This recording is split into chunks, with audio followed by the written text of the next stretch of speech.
mentioned, who was born in Australia.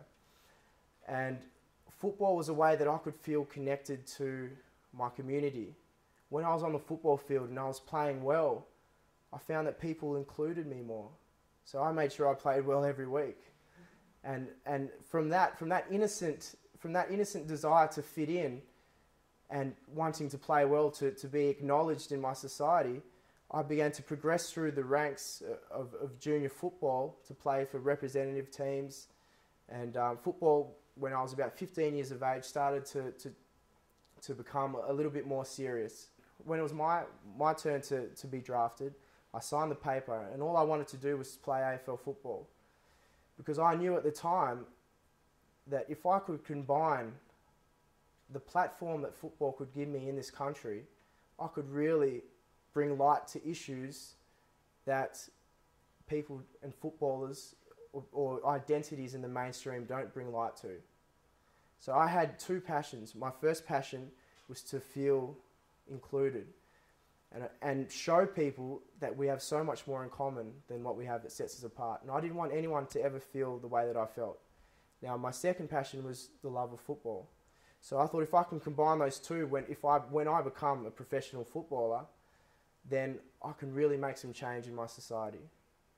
So when I signed the draft paper, I just wanted to be picked up. It didn't matter if I went to as far as Brisbane or to Melbourne, which I ended up going to.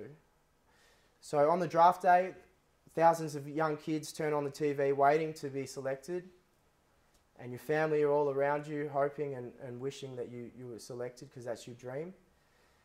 And I sat through that whole draft, through every team picking players, and unfortunately I didn't get picked. And I was absolutely shattered because that was my dream. It was my destiny. No, it wasn't just my dream, it was my destiny. And I saw it as my destiny. That was my path. It was actually a very, very depressing day for me, and I locked myself in my room. Didn't come out. Now the next day the sun rose, which it does every day, and life goes on. But what I decided is that I control my own destiny. Just because they didn't pick me doesn't stop me from looking at avenues that I can get picked myself. So what I did was I went online and I found the hotline for the Colingwood Football Club, which is the biggest sporting club, like the Flamengo of Australian football, the biggest fan base, the most money. And I decided that I would call the Colingwood Football Club and I would speak to the national recruiting manager and ask him if I could just get an opportunity to train with the football club.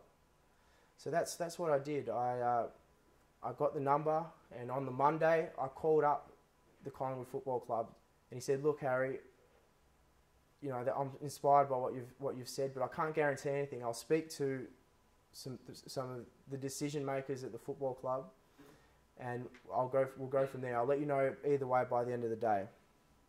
So I waited, and at 2:34 and 13 seconds, I remember it, he called me back, and he said, "Look, Harry, I've spoken to the president, the coach, and they said there's no problem whatsoever. You can come over." And I went to training, and I trained for 2 weeks, and I trained so hard. I wasn't even on the list, but I trained so hard. And I showed them a determination to play AFL football. And they saw that in me, and that's how they selected me.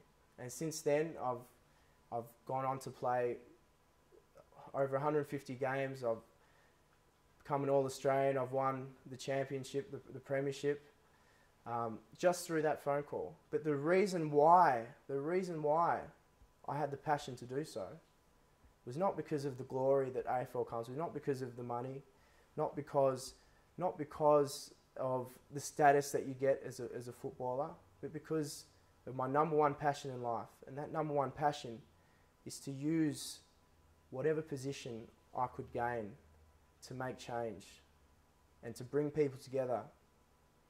There's so many people that suffer in this world, and I've seen it. I was born in Rio de Janeiro, Brazil. I didn't know what the significance of that meant until I went back in 2006.